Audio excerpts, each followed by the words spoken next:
Hey, Hope here with another video for you. Today we will be going over the first phase in Top, the Omega Protocol. I'll be releasing the videos as fast as I can prog the fight, so thank you for your patience. First, we need to lay out some simple light parties, one tank, one melee, one ranged, and one healer in each.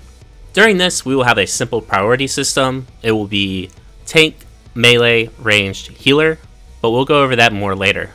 Finally, we will divide the arena in two. Group 2 is north going clockwise, Group 1 is northwest going counterclockwise. All this will make a little more sense soon, so let's jump into the fight. The first thing the boss will do is cast Program Loop.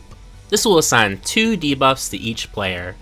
First will be one of the following: first in line, second in line, third in line, or fourth in line. The second will be a corresponding timed buff called Looper. Shortly after, 2 towers will appear on the arena, and a moment later, 2 tethers from the boss will be given to 2 random players.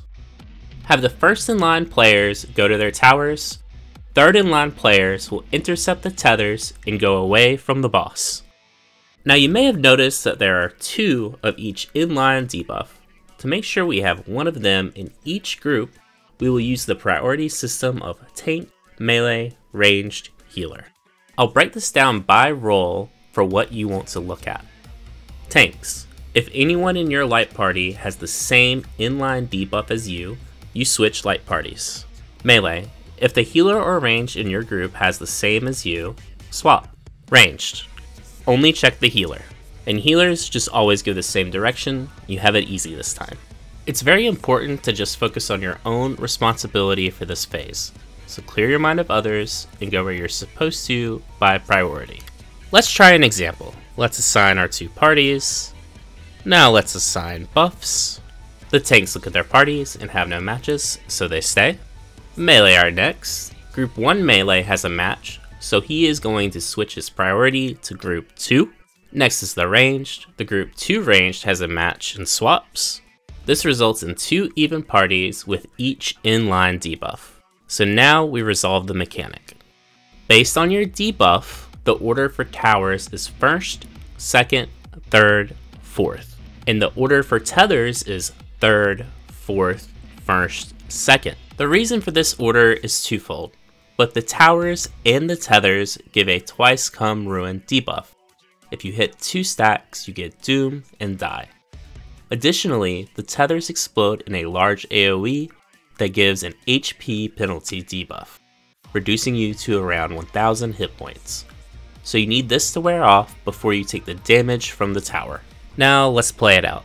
Debuffs go out and we check for swaps. Towers spawn and then the tethers. The threes move up, take the tethers. Meanwhile, the firsts go to the tower and the party stays as close to the towers as they can. As soon as threes grab both tethers, they move out. Everything resolves and we go to the next step. Now 4s go in, take tethers, and 2s take towers. Party moves, tethers go out, and everything resolves. 1s take tethers, and 3s take towers. 1s go out, and everything resolves. Finally, 2s take tethers, and 4s take towers. You're done.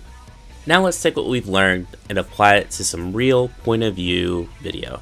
As the Dragoon, my light party consists of the Dark Knight, the Red Mage, and the Sage. The first thing I do is check my number, then the 2 members I'm responsible for. Here, we don't match. Some people might find it easier to find the same debuff as theirs, and if the person is someone they should check for, in my case the Red Mage or Sage, they swap, otherwise they ignore it. So our priority for this mechanic is clockwise from north, and we are second in line. So we see the towers spawn and the tethers go out. Since we are second in line, we just wait by the tower. While we're waiting, we look for where the next towers spawn and find the first one clockwise starting at A. This time the tower is at A, so we go in. We know we just took a tower, so we are safe from doing anything on the next step. We'll just stand near a tower. Next, we have to get the tethers. While we wait, we are already identifying where we will be taking the tethers. We want to be away from the towers, as that's where the party will be, and we want to use our priority to determine where in the safe zones we go. So with towers east and south, we want to be north, northwest, because that's the first safe spot north clockwise. Now sometimes tethers can feel finicky and hard to pick up, so what we do is we have both players that need the tether go under the boss and do small circles until both players have tethers. This is commonly known as the merry-go-round strat. Then we go out to our safe spots. And now the mechanic's over. Congratulations and job well done. Tomorrow I'll try to cover Pantocrator, and if any better strats come out for this, I'll do an update video to let you know about them. I took a different approach with this guide, so let me know what you think. If you want to see more, or you want to see something different, leave a comment below, and don't forget to subscribe.